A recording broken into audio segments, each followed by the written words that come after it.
So hello everyone, welcome back to my channel SS আশু লাইফস্টাইলে তোমাদের সবাইকে জানাই আরও একবার ওয়েলকাম। অনেক দিন পর আবার এরকম ইন্ট্রো দিচ্ছি, তো অনেক দিন ব্লগ ভিডিও করা হয় না। আর আজকে হচ্ছে 15ই আগস্ট, আজকে হচ্ছে আমাদের দেশ স্বাধীন হয়েছিল। আমি যে ভারতবাসী, আমি ভীষণ গর্বিত ভারতবাসী হয়ে। তো আজকে আমাদের পাড়াতেই পতাকা উত্তোলন হবে, সেখানেই যাচ্ছি। আমাদের পাড়ার সদস্য ডেকে গেছে, তো চলো এবার সেখানে যাওয়া যাক। কীভাবে আমরা পতাকা উত্তোলন করি সবাই মিলে তোমাদের সঙ্গে সেটা শেয়ার করবো। সো সবাইকে জানাই শুভ স্বাধীনতা দিবস আর হ্যাপি ইন্ডিপেন্ডেন্স ডে। তো সবাই আজকের দিনে ভালো থাকবে, সুস্থ থাকবে। দেখো, দেখতে দেখতে চলেও আসলাম। কত সুন্দর করে সাজিয়েছে দেখেছো? দেখো, ছবির চারপাশ দিয়ে ফুল দিয়ে, আবির দিয়ে, আর এই বাঁশটাকে কাগজের ফ্ল্যাগ দিয়ে বেশ সুন্দর করে মুড়িয়ে সাজিয়ে গেছে। দেখতে ভীষণই সুন্দর লাগছে। আর শ্বশুরবাড়িতে এসে এই প্রথম বছর হয়তো আমার পতাকা উত্তোলন করা হবে। আমি না ভীষণ খুশি। তো পাড়াতে আমি সকালবেলায় কাজবাজ করছিলাম, দাদা এসে বলল যে পতাকা উত্তোলন হবে, যাবে। আমি বললাম ঠিক আছে। গিয়ে না এখনও দেখছি যার আসার কথা সে আসেনি, তাই আমি বাবান সোনাকে নিতেও চলে আসলাম। আর বাবান সোনা গিয়ে ওখানে একটু গাছ থেকে ফুল তুলে নিয়ে গেছিলো, ফুল দিলাম আর নমও করলো। আর আমি কিছু নবরূপা বারোয়ারি সংঘ থেকে সবাইকে জানাই শুভ স্বাধীনতা দিবসের অনেক অনেক শুভেচ্ছা। তো আজকের দিনে 15ই আগস্ট আমাদের দেশ স্বাধীন হয়েছিল 1947 সালে। তো এই দিনটি আমরা স্মরণীয় করে রাখার জন্য পতাকা উত্তোলনের ব্যবস্থা করেছি। আমরা ক্যালেন পাড়, তেতের পাড়, আশেপাশে যতগুলো গ্রাম আছে সবাইকে আমরা আসার জন্য অনুরোধ করব। আর এখনই আমরা একটু পরে পতাকা উত্তোলন করব। গ্রামবাসীরা যত তাড়াতাড়ি আসবে আমরা তত তাড়াতাড়ি পতাকাটা উত্তোলন করব। তোমরা তো দেখতেই পেলে আমি গ্রামের সবাইকে আমন্ত্রণ জানাচ্ছিলাম আমাদের পতাকা উত্তোলনের জন্য। তো আমি ভীষণভাবে আমি নিজেকে গর্বিত মনে করছিলাম। আমি কোনোদিন মাইকের সামনে গিয়ে এভাবে কথা বলিনি। আমার মাইকের সামনে কথা বলে না গা হাত পা কাঁপছিল, আমার গায়ের লোম পুরো খাড়া হয়ে গেছিলো। এত সুন্দর একটা অনুভূতি না, সেটা ধারণা করতে পারবো না। জীবনে প্রথমবার আমি এইভাবে কোনো মাইকের সামনে দাঁড়িয়ে আমাদের পুরো পাড়াটাকে আমন্ত্রণ করছিলাম। এটা বেশ যেমন একটা আমার গর্বের বিষয় লাগছিল, আবার খুব আনন্দও লাগছিল যে আমরা এই 15ই আগস্টে এত সুন্দর করে ছোট্ট একটা অনুষ্ঠান করতে পেরেছি। তো দেখো, দেখতে দেখতে আমাদের এখানে আমাদের দাদা ডেকেছেন ওনাকে। তো আমাদের পান্ডুয়া ব্লকের মাননীয় সঞ্জয় ঘোষ এসে উনি পতাকাটা উত্তোলন করবেন। তো দেখো, এখানে চলেও এসছে। আমরা ওনার জন্যই এতক্ষণ ধরে অপেক্ষা করছিলাম, কারণ উনি এসে, দাদা বললো উনি এসে পতাকাটা উত্তোলন করবে। তো আমরা তো ভীষণই খুশি। তো চলো দেখি এবার দাদা কিভাবে পতাকাটা উত্তোলন করে। আর তোমরাও আমাদের সঙ্গে থাকো, দেখো আমরা কিভাবে করি, পতাকা উত্তোলন করি, 15ই আগস্টটা কীভাবে সেলিব্রেট করি। যেহেতু তবুও দুঃখের বিষয়, চারিদিকে যা শুনছি, যা ঘটছে, তো 15ই আগস্ট পালন করতে একটু ইচ্ছা করছে না। কারণ তোমরা সবাই জানো ডক্টর মৌমিতা দেবনাথ ওই দিদিভাইটাকে নিয়ে আমরা ভীষণ দুঃখিত যে ওনার সাথে এত বড় একটা স্ক্যাম হয়ে গেছে, একটা ঘটনা ঘটে গেছে। উনি আর আমাদের এই পৃথিবীতে আমাদের সঙ্গে নেই। ভাবতেই না সত্যি গায়ে কাঁটা দিয়ে দেয় যে এক মানুষ কীভাবে আর একটা মানুষকে নৃশংসভাবে মেরে ফেলতে পারে। সেটা হচ্ছে এই ঘটনাটা না জানতে পারলে আমরা কিছুই জানতে পারতাম না। তো চলো প্রথমে পতাকাটা উত্তোলন করে নিই, তোমরা আমাদের সাথেই থাকো।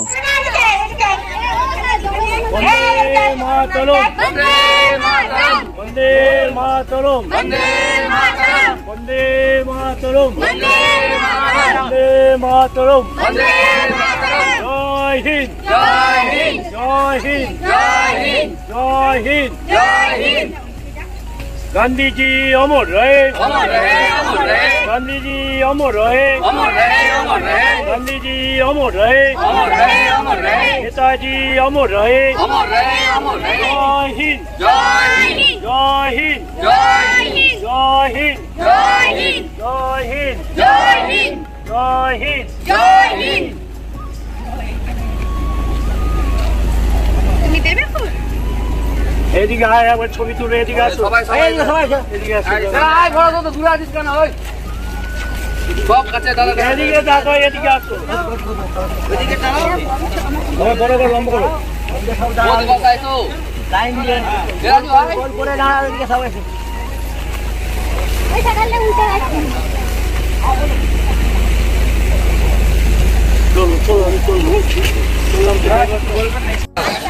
আমি সবাইকে ধন্যবাদ জানাই ৭৮তম স্বাধীনতা উদযাপনে আমার কামারপাড়া তেতেরপাড়ার সবাইকে আমার আন্তরিক প্রীতি শুভেচ্ছা অভিনন্দন জানাই।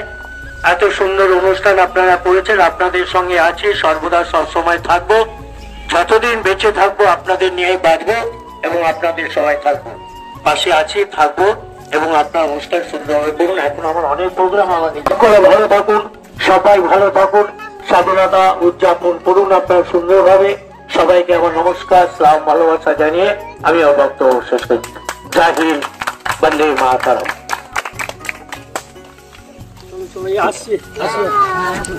সবাইকে অফিস আয় তাড়াতাড়ি।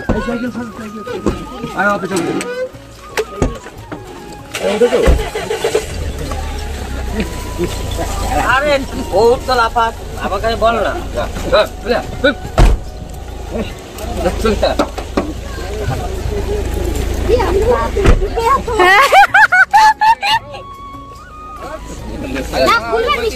অবশ্যই তোদের জন্য, আমি আমার জন্য দিলাম ওগুলো আগে বিস্কুট গুলো সবাইকে দে।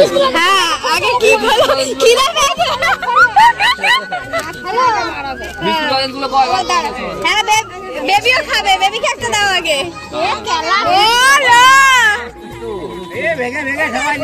দাও বেবিকে একটা, বেবি খাও।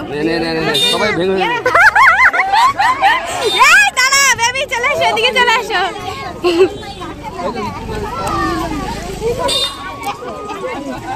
চলো ভাইকে, হ্যাঁ দাও, ওদেরকে দাও তো আগে। না না ও লজেন্স না। তো দেখো পতাকা উত্তোলনের পরে সবার হাতে দুটো করে বিস্কুট আর চকলেট দিয়ে দেওয়া হচ্ছে। এই সময়টা দেখে না আমার ঠিক ছোট্টবেলার কথাটা মনে পড়ে যাচ্ছে, যখন বাবা আমাকে বড় একটা পাটকাঠি দিয়ে পতাকা তৈরি করে দিত, সেটা নিয়ে নাচতে নাচতে স্কুলে যেতাম, লাড্ডু লজেন্স বিস্কুট নিয়ে আবার ঠিক আনন্দ করতে করতে বাড়িতে চলে আসতাম। সেই দিনগুলোর কথা ভাবলে না মনে হয় সত্যি ছোটোবেলাটাই ভীষণ সুন্দর ছিল। কেনই যে বড় হলাম, আর কেনই বা আমরা বড় হয়ে এতটা বিপদের মুখে পড়ব। সত্যি কথা বলতে সেই যে বলছি, যেটা তোমাদের বলছিলাম, যে দিদিভাইটাকে এত নৃশংসভাবে হত্যা করা হয়েছে, আমরা সবাই এর ধিক্কার জানাই। কারণ দেখো এতটা মর্মাহিত ঘটনা না, কি বলবো আর তোমাদের সামনে বারবার বলতেও আমার খারাপ লাগছে। কারণ আজকে আমরা মা বোনরা একদমই সেফ নই, সত্যি আমরা বলি, কারণ আমরা সবাই বাইরে বেরোই। আজকে ওর হয়েছে, কালকে তো আমাদেরও হতে পারে। বলো হাসির বিষয় নয়, তবুও হেসে খেলে আমাদের থাকতে হচ্ছে, কি করা যাবে বলো। যত ভাবি এই বিষয়টা নিয়ে কিছু বলবো না, কোনো আলোচনা করব না, ততই ফেসবুক ইউটিউব দেখলে না চোখে জল চলে আসছে। তখন মনে হচ্ছে না একটু কিছু বলি। আমি সবে স্নান টান করে উঠলাম, এখনো সিঁদুর কিছু পরিনি, পুজো টুজো দিয়ে। তো চলো তোমাদেরকে এক ঝলক দেখাই। আমাদের ফ্যাক্টরিতে সবাই বাচ্চারা মিলে ফুটবল খেলার আয়োজন করেছে, তারা কতটা কি করতে পেরেছে কি না পেরেছে চলো সবটা তোমাদের সঙ্গে একটু শেয়ার করি। তাই জন্য আমি ছুটে চলে আসলাম, এখন ওর মাথাটাতে কিছুই আশ্রয় নি, সিঁদুর পরিনি। তো চলো তোমরা এক ঝলক দেখে নাও। আমার বাবান শোনা হচ্ছে আজকে ঘুড়ি ওড়াচ্ছে, তো ওকেও দেখাবো ও কিভাবে ঘুড়ি উড়াচ্ছে না ওড়াচ্ছে। পারে তো না, কিন্তু লাটাই ধরতে শিখে গেছে। তো চলো দেখতে থাকো তোমরা ভিডিওটা। আর যখন লাটাই ধরেছে, পারে তো না খেলতে,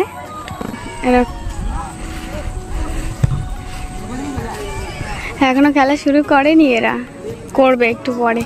এখন সব প্রস্তুতি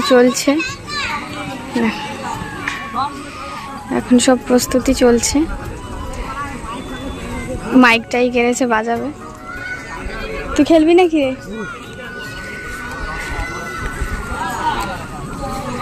তো চলো আমি বাড়িতে যাই, যখন আবার খেলা শুরু হবে তখন আসবো। তো দেখো এটা হচ্ছে ফার্স্ট রাউন্ডের খেলা শুরু হয়ে গেছে, তাই ভাবলাম তোমাদের একটু দেখিয়েই দিই। আর জানো তো এইখানে না প্রতি বছর আমাদের ফ্যাক্টরিতে 15ই আগস্টে খেলা হয় বড় করে।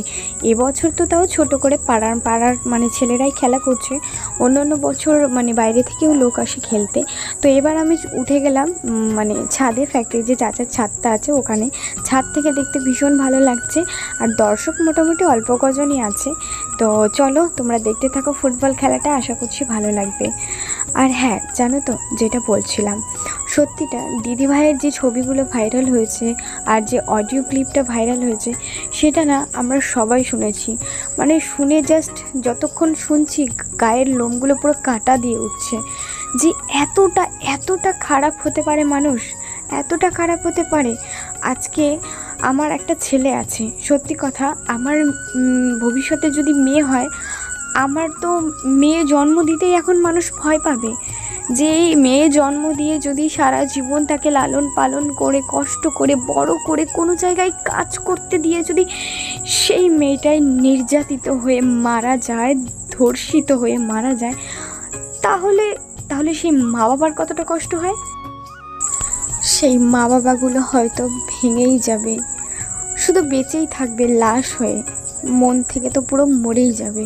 কারণ তাদের একমাত্র কন্যা, আদরের কন্যা আজ আর নেই। কেন নেই? আমাদের এই পৃথিবীতে কিছু পিশাচরূপী মানুষ আছে, তাদের জন্য আজকে মেয়েটার এই অবস্থা হয়েছে। সত্যি মানে জাস্ট ভিডিওগুলো মানে ভিডিও বলছি সরি অডিও ক্লিপটা শুনে না জাস্ট এতটা কষ্ট লাগছে যে মেয়েটার উপর এত অত্যাচার হয়েছে। কিভাবে পারেন তারা, কিভাবে পারেন এত অত্যাচার করতে? সত্যি তাদের ঘরে কি কোনো মা বোন ভাই দিদি কেউ নেই? তাদের কথা একবার চোখের উপরে ভেসে ওঠে না যে আজকে আমি একে অত্যাচার করছি, আমার ঘরেও তো কেউ আছে, আর যা আমার ঘরের বউটা মাটা সেও তো একদিন নির্যাতিত হতে পারে এইভাবে। কিভাবে পারে? আমরা তার শাস্তি চাই। আজ মেয়েটার মানে আমাদের দিদিভাইটার যেরকম শাস্তি হয়েছে আর ঠিক সেই রকমই শাস্তি চাই আমরা তাদের, ঠিক সেই রকমই শাস্তি চাই। কারণ সে যতটা কষ্ট পেয়েছে ঠিক তার থেকে না যেন দ্বিগুণ কষ্ট পেয়ে তারা মারা যায়, তাদের ফাঁসি দেওয়া হোক। আমি সত্যি কথা বলছি, কারণ এতটা ঘৃণ্য কাজ এর আগে অনেক এমনও আছে পৃথিবীতে, এই পুরো গোটা ভারতবর্ষে এত মানে মেয়েরা নির্যাতিত হচ্ছে কিন্তু কেউ মুখ ফুটে বলতেও পারছে না। আর কাল তো আরেকটা ভিডিও মানে ভাইরাল হয়েছে খুব, যে 10 লাখ টাকা, আমি নাম বলবো না, কোনো উল্লেখ করব না, 10 লাখ টাকায়। তো চলো তোমাদেরকে একটা জিনিস দেখাই, এটা কি তোমরা বুঝতে পারছো কিছু? আমি তোমাদেরকে বলি, এইটা হচ্ছে আরশুর পাপা একটা তাল এনেছিল, এই তালটাকে আমি বলেছিলাম ওর বাবাকে গুলতে, যে কালকে যে গুলে রাখো আমি তোমার করব, বড়া করব। ও গুলেছে ভগবান, এত পাতলা করে গুলেছে না আমি কি বলবো। দেখো এইভাবে কেউ গোলে, তার মধ্যে আমি আবার সুজি দিয়ে ভিজিয়ে রেখেছিলাম কালকে। তো এখন জানি না কতটা কি করতে পারবো এই দিয়ে, যার জন্য আমি আনতে বলেছি এখানে কলা, একটুখানি কলা দিয়ে দিলে যদি একটু আঠা হয় তাহলে তো খেতে বেশ ভালো লাগবে। তার মধ্যে চিনি, এখানে একটুখানি চিনি দেয়া আছে, তারপরে একটু চিনি আনতে বলেছি। আর এখানে আছে চালের গুঁড়ো, এখানে আছে ময়দা। তো এই মানে এতগুলো জিনিস দেওয়ার পরেও যদি এটা ঘন না হয়, আমার কিছু করার নেই, তো বড়া তো করতেই হবে যেহেতু খেতে চেয়েছে। আর তালটা এই জন্য আমার একটা ঝগড়াও হয়ে গেল জানো তো এই জন্য একজনের সঙ্গে আমার ঝগড়াও হয়ে গেছে কালকে, তুমুল ঝগড়া। তো এইগুলো দিয়ে এখন চেষ্টা করব, তো এইগুলো দিয়ে এখন চেষ্টা করব যে দেখি বড়া হয় নাকি আদৌ, আটাটা আমি মানে তালটা গুলতে পারি নাকি। আর একটু নারকেলও দেবো, ভেঙে রেখেছি, পুরো পিঁপড়ে ধরে গেছে, যার জন্য আমি এখানে ভিজিয়ে রেখেছি। কুড়ানিটা এনে নারকেলটা কুড়িয়ে নেব। তো চলো এবার এগুলো দিয়ে রান্না করা যাক। আর চিনি নেই বলে চায়ের জলটা বসিয়েও আবার গ্যাস নিভিয়ে দিতে হয়েছে। তো এখন চা খাবো আর এটা রেডি করি, তোমরা ভিডিওটা দেখতে থাকো। দেখো এখানে ময়দা দিয়ে দিয়েছি আমি, দেখো একটু আঠার মতন এসছে তাও। এবার এইগুলো দিয়ে ভালো করে মিক্স করে নিই। একটুখানি চালের গুঁড়ো দিয়েছি, ময়দা দিয়েছি, চিনি অর্ধেক দিয়ে দিয়েছি।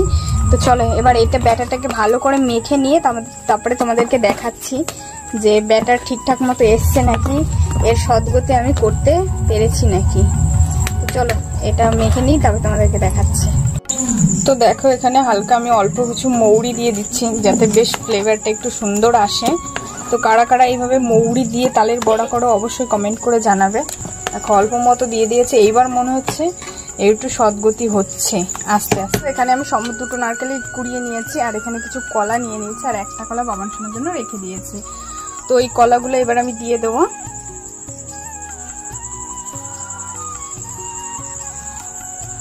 তো কলাগুলো দিয়ে নারকেলটা দিয়ে দেবো।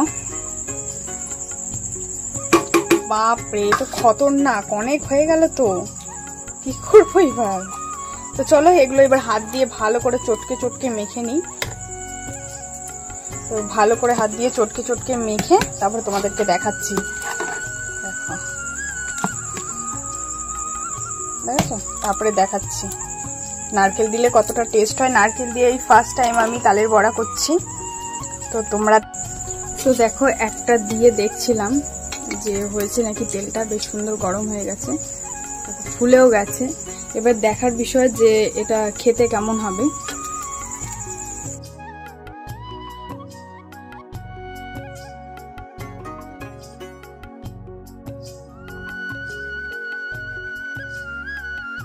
তো দেখো, আর এক দফা দিয়েও দিয়েছি, বেশ রসগোল্লার মতন ফুলছে, রেখেছে। তো আমি তো প্রথমে কি ভয় পাচ্ছিলাম, তো বরকে ফোন করে ডাকলাম যে আসো, যে একটু খেয়ে দেখো মিষ্টি হয়েছে নাকি। মিষ্টিটা না অতটা বেশি দিইনি, হালকা মিষ্টি দিয়েছি যাতে সবাই খেতে পারে। তা ও বললো কি একটু বেশি করে ভাজো, আমি বন্ধুদেরকে খাওয়াবো, যেহেতু ফুটবল খেলা হচ্ছে এখনো শেষ হয়নি।